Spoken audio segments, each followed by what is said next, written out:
नमस्कार, मैं योगाचार्य राहुल आप सभी के लिए बहुत प्रार्थना करता हूँ। आज का हमारा टॉपिक है गर्म पानी पीने के फ़ायदे। तो चलिए शुरू करते हैं आज का वीडियो, और वीडियो ज़रूर पूरा देखना है और शेयर भी कर देना है, क्योंकि यह हेल्थ से जुड़ा हुआ एक ज़बरदस्त टॉपिक है। तो चलिए शुरू करते हैं आज का वीडियो।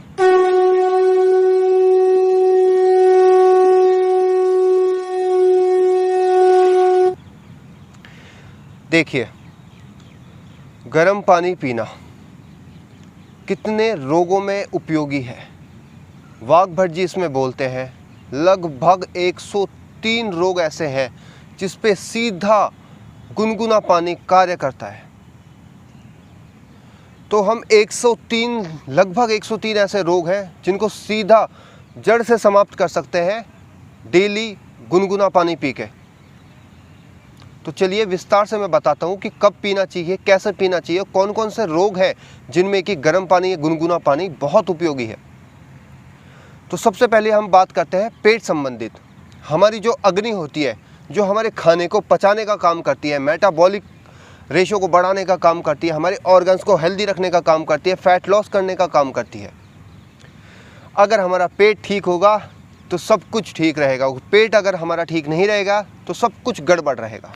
आयुर्वेद के अनुसार बीमारी की जड़ होती है पेट, और जब आप ठंडा पानी पीना शुरू कर देते हो तो आपका पेट वहीं से ही डिस्टर्ब होना शुरू हो जाता है। तो सबसे पहले तो हमें गुनगुना पानी शुरू करना है अगर हमें पेट को ठीक करना है। तो पेट के कौन कौन से रोग पे सीधा प्रभाव डालता है? तो सबसे पहला है अपच, जिनको खाना नहीं पचता, खट्टी डकार आती है और पूरे दिन जो है उनको वायु रोग से ग्रसित रहते हैं।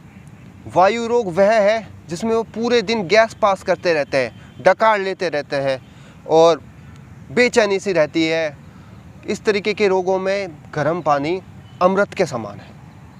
वाघ भट्ट जी बोलते हैं गर्म पानी पीने से आपका आम रोग भी ठीक होता है, अर्थात IBS। वह क्या होता है?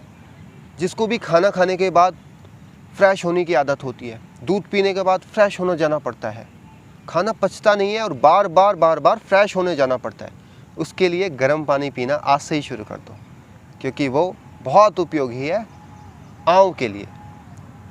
और आयुर्वेद में तो बोला गया है कि जहाँ पे आंव वहाँ पे आपका काम तमाम। तो आंव रोगों के लिए बहुत ही ज़बरदस्त है गर्म पानी। तीसरी चीज़ पे हम आते हैं, वो है हमारे साइनस के लिए। जब हम गर्म पानी पीते हैं तो गर्म पानी हमारे जो कफ है, कफ को पिघलाने का कार्य करता है। तो जब गर्म पानी पिएंगे कफ पिघलेगा। कफ पिघलने के बाद जिनके बहुत ज़्यादा छींक की समस्या रहती है, दिन भर छींकते रहते हैं, या साइनस की बहुत ज़्यादा प्रॉब्लम होती है, साइनस गले में कफ जमा रहता है या गले में खरखराश रहती है हमेशा, तो जिनके भी कफ की समस्या है वो गर्म पानी पिएंगे तो साइनस की समस्या दूर हो जाएगी, कफ की समस्या बिल्कुल दूर हो जाएगी, जड़ से ख़त्म हो जाएगी और आपका गला भी एकदम क्लियर हो जाएगा। तो साइनस के रोगों के लिए बहुत अच्छा है। अब जिनके लिए माइग्रेन है, माइग्रेन में भी साइनस बड़ा रोल प्ले करता है, क्योंकि जिनका साइनस है उनको देखा गया है कि लंबे समय तक साइनस रहने के बाद उनको माइग्रेन हो जाता है। तो गुनगुना पानी पीने के बाद आपका साइनस ठीक होगा, कफ रोग ठीक होगा, कफ रोग से ही फिर आपका माइग्रेन होता है। तो माइग्रेन तो होगा ही नहीं अगर आप गुनगुना पानी और गर्म पानी शुरू कर दोगे तो सीधा सा प्रभाव है आपके माइग्रेन के लिए। तो गुनगुना पानी माइग्रेन वाले तो ज़रूर पिए। अब बात आती है जिनके वायु रोग है। वायु रोग कौन कौन से होते हैं? जैसे कि गठिया हुआ, जोड़ों में दर्द हुआ, इस तरीके के जो रोग होते हैं वो वायु जनित रोग होते हैं। पुराना कोई दर्द होता है जो बादल होते हैं जब आ जाता है या बार बार रिपीट होता रहता है, जैसे कि किसी के कमर में दर्द होता है तो बार बार वो रहता ही है, रिपीट होता रहता है, जैसे कि सीजनल होता है ना, सीजन के अनुसार, तो उसके लिए बहुत अमृत के समान बताया गर्म पानी। अगर आप गर्म पानी का रेगुलर सेवन करोगे तो वायु जनित रोग आपके ठीक होना शुरू हो जाएंगे। 103 रोग हैं, वाघ भट्ट जी बोलते हैं 103 रोगों में सीधा प्रभाव डालता है गुनगुना पानी, गर्म पानी। तो जो भी हमारे गठिया से पीड़ित रोगी हैं या फिर जिनके भी जोड़ों में बहुत ज़्यादा दर्द रहता है, कमर में दर्द रहता है और किसी के गर्दन के पीछे बहुत ज़्यादा दर्द रहता है, उनके लिए भी गर्म गुनगुना पानी या गर्म पानी बहुत उपयोगी है। अब बात करते हैं कि इसको पीते कैसे हैं, पीना कैसे चाहिए। तो इसमें आयुर्वेद में चरक संहिता में है कि जब जैसे कि 1 लीटर पानी है, 1 लीटर पानी को हम इतना उबालें कि वो 750 ml बच जाए, अर्थात 250 ml वो उड़ गया। तो जो 750 ml बचा हुआ पानी है उसको जब हम पिएंगे तो उसमें वायु जनित रोगों के लिए वो फ़ायदा है। जैसे मैंने अभी बताया, वायु जनित रोग कौन से हैं? जिसके गठिया है, जिसके बाय है, जिसके बादी है और जिसके पुराने जो रोग हैं वे वापस से रिपीट होते रहते हैं, उसके लिए बहुत ही उपयोगी है। कैसे? 750 ml वाला पानी। अब दूसरा तरीका वो आता है जहाँ पे हम 1 लीटर पानी लेंगे, उसमें से आधा तो जल जाएगा और आधा बचा हुआ जो पानी है उसको जब हम पिएंगे तो वो तीनों के लिए बहुत अच्छा है, अर्थात वात, पित्त और कफ के लिए। तो वात, पित्त, कफ वाले रोगों के लिए ये अमृत के समान है। अब मैंने आपको बता दिया कि कफ वाला कौन सा रोग है, जिसकी साइनस की प्रॉब्लम है, जिसको माइग्रेन की प्रॉब्लम है, तो ये वाले तो कफ वाले हो गए। वायु रोग वाले मैंने अभी आपको बताए हैं। और पित्त वाले रोग है जिनके की स्किन की समस्या है बहुत ज़्यादा, जिनके की पाचन शक्ति की कमज़ोर पड़ गई है। तो बहुत सारी ऐसी चीज़ें हैं जो कि पेट से संबंधित है, जो कि मैंने सबसे पहले आपको बताया था। तो देखिए गर्म पानी कितना बड़ा उपयोगी है। और हम जो है पैसे खर्च करते हैं हर चीज़ों के लिए, छोटी छोटी चीज़ों के लिए। बस हमको लगता है कि जो चीज़ पैसों में आती है वही उपयोगी होती है, लेकिन आयुर्वेद, नेचुरोपैथी तो फ्री की चीज़ है। आपको पता है 100 साल तक स्वस्थ रहने के लिए 1 रुपया भी आपको शरीर पे लगाने की ज़रूरत नहीं है। आप आयुर्वेद, नेचुरोपैथी के अनुसार, योग के अनुसार चलोगे तो आप 100 साल तक निरोगी रहोगे और 1 भी रुपया आपका खर्च नहीं होगा आपके शरीर पे। गोली दवाइयों तो बहुत दूर की बात है। अब बात आती है सबसे मेन, हमारे जो मोटे भाई बहन हैं, माताएं हैं, वो क्या करते हैं, उनके लिए आजकल, अब ये जो मेरे मोटे भाई बहन हैं, मेरे माताएं हैं, इनके लिए आजकल मार्केट में इतना ज़बरदस्त कैंपेन चल रहा है कि कुछ पाउडर है, कोई गोलियां देते हैं फ़ैट लॉस के लिए, वेट लॉस के लिए, पता नहीं क्या क्या चल रहा है।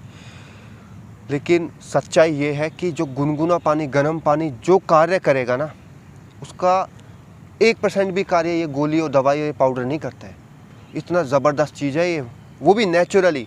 आपका अगर वेट लॉस होगा ना तो वो फिर से नहीं बढ़ेगा। ये चीज़ क्या करते हैं, ये वेट लॉस कर देते हैं, फिर से बढ़ जाता है। आदमी और डिप्रेशन में हो जाता है, यार मेरा तो नीचे भी गया था और ऊपर आ गया। तो मेरी माता और बहनों, मेरे भाइयों, ये गुनगुना पानी का फॉर्मूला शुरू कर दीजिए और हर चीज़ नेचुरल पे रहिए। योग करिए, प्राणायाम करिए, क्यों इन दवाई गोलियों के चक्कर में पड़ते हो। चलिए, तो पीना कैसे है अब मैं बता देता हूँ आपको। देखिए, जिनको साइनस की प्रॉब्लम है, जिनको मोटापा है, या फिर जिनको गठिया बाय की दिक्कत है, जिनको पाचन संबंधी दिक्कत है, वो तो दिन में 3 बार शुरू कर दीजिए। अब कैसे शुरू कर देंगे? सबसे पहले तो उठने के बाद, तुरंत बाद कम से कम आधा लीटर से 1 लीटर पानी आपको पीना ही पीना है, गुनगुना, वो भी आराम से बैठ के तसल्ली से। ये तो होगा सबसे पहले, सभी के लिए है ये, सभी के लिए कंपलसरी चीज़। लेकिन जिनको मैंने बताया उनके लिए तो ज़रूर है ये। अगर आपको बचना है, लाखों करोड़ों रुपए आपको खर्च करने से बचा लेगी ये चीज़ें, अगर आज से ही शुरू कर दोगे आप, आज से ही समझ जाओगे आप। दूसरा है, जब आपने लंच किया है उसके 40 मिनट के बाद आपको गुनगुना पानी पीना है। कितना पीना है? वही 500 से 1 लीटर के बीच में।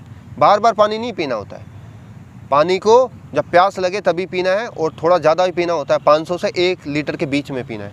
ऐसा नहीं कि एक एक घूंट पीते रहे। अब होती है तीसरी, वो है आपका डिनर के बाद। डिनर के भी 40 से 45 मिनट बाद आपको गुनगुना पानी पीना है, 500 ml से 1 लीटर के बीच में। अब आपको एक और चीज़ मैं बता देता हूँ जो कि आयुर्वेद में लिखी हुई है। देखिए, जो ठंडा फ्रिज का पानी है वो पचने में कम से कम 3 घंटे ले लेता है। कम से कम बोल रहा हूँ 3 घंटे ले लेता है। जिनकी पाचन शक्ति कमज़ोर है ना, उनके तो 4-4 5-5 घंटे में वो पानी ही पचेगा। अब आप सोचो ये पिज़्ज़ा बर्गर कब पचते हैं।